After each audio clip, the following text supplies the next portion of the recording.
નમસ્કાર દોસ્તો, વિડીયોમાં ફરી એક વખત તમારું સ્વાગત કરું છું। હવે આ કાંતિ અમૃતિયાને પેટમાં તેલ રેડાયું જનતા રોડ ઉપર ઉતરી એટલા માટે, ત્યારે કાંતિ અમૃતિયાએ ગોપાલ ઇટાલિયન ચેલેન્જ મારી। હવે એ વાત તો પતી ગઈ, પણ હવે વાંકાનેરથી પાછા કાંતિ અમૃતિયાની પડખે ચડ્યા છે।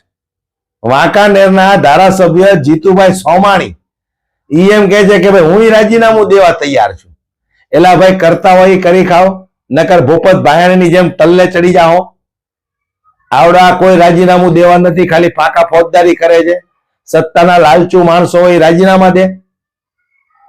કાંતિ અમૃતિયા એમ કીધું કે હું રાજીનામું દઈ દઉં, તો ગોપાલ ઇટાલિયાએ રાજીનામું દઈ દે, ત્યાં તો વળી કાંતિ અમૃતિયાની વળી વારે ચીડ્યા, એના પડખે ઉભા રહી ગયા જીતુ સોમાણી। એલા રાજીનામા નથી દેવા, જનતાએ તમને રાજીનામા દેવા આટલું મત નથી આપ્યા।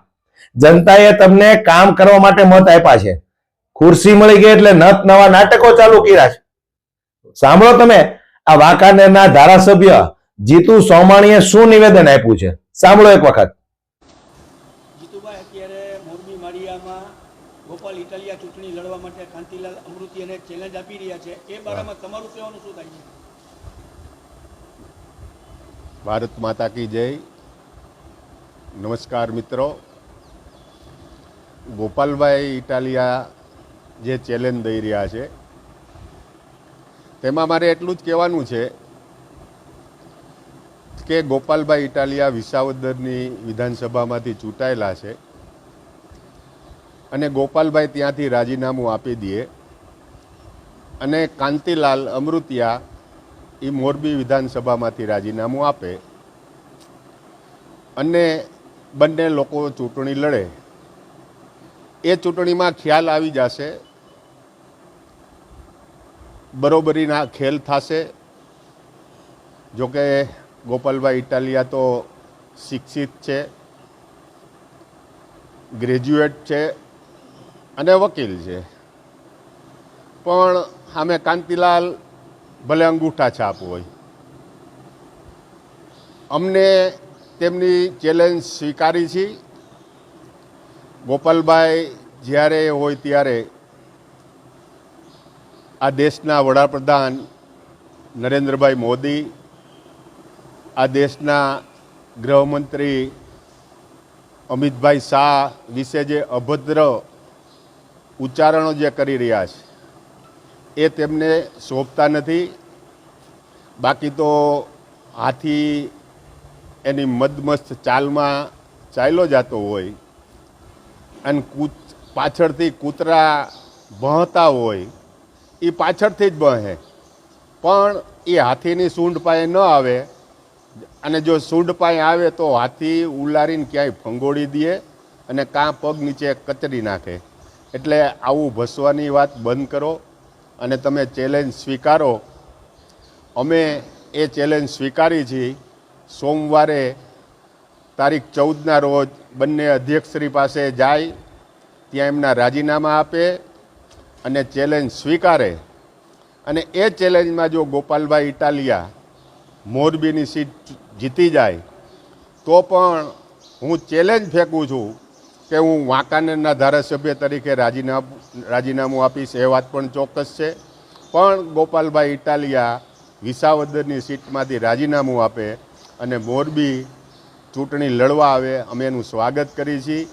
અમે એ ચૂંટણી માટે થનગની રહ્યા છીએ અને એ થનગનાટ ખાલી મોરબી જિલ્લાના જ કાર્યકર્તા ભારતીય જનતા પાર્ટી તરફથી કામ કરશે।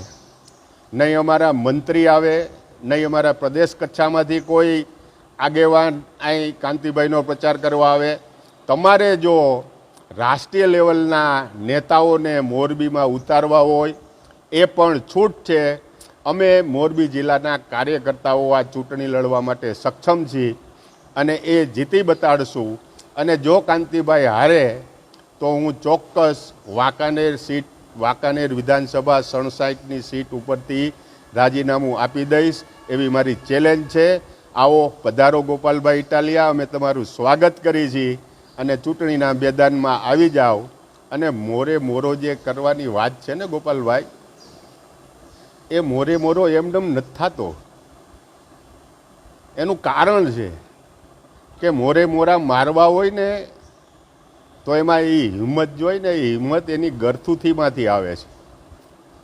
નહીં કે કરિયાણાની દુકાને હિંમત 1 કિલો લઈ આવી અને આપણે હિંમતથી મોરે મોરો મારી દઈએ. આવો ગોપાલભાઈ, મોરે મોરો મારવો હોય તો અમે મોરે મોરો મારવા પણ તૈયાર છીએ અને આપનું સ્વાગત કરીએ છીએ. આપ મોરબીની ચૂંટણી લડવા આવો. બસ એ જ. ભારત માતા કી જય, વંદે માતરમ, જય જય ગરવી ગુજરાત. તો આ મોરબીના ધારાસભ્ય કાંતિ અમૃતિયાએ ચેલેન્જ ફેંકી, તો હવે એની પડખે આ ભાઈ ચીડ્યા છે અને ઈ પોતે પાછ કબૂલ કરે છે કે ગોપાલ ઇટાલિયા તો ભણેલો ગણેલો ગ્રેજ્યુએટ માણસ છે, કાંતિ અમૃતિયા અંગૂઠા છાપ છે. એટલે કાંતિ અમૃતિયા નહીં, આખી ફોજ આવી છે, આખી ફોજ આવી છે તમારી. મોટા ભાગના આવા છે અંદર. કોઈ 4 ચોપડી છે, કોઈ 2 ચોપડી છે, કોઈ 8 ચોપડી પાસ છે. એટલે કહેવાનો મારો મતલબ એ છે કે જનતાએ તમને આવા રાજીનામા રમવા માટે વોટ નથી આપ્યા. જનતાએ કંઈક આશા લઈ અને તમને વોટ આપ્યા છે કે આને સત્તામાં બેસાડશો તો અમારા કામ કરશે.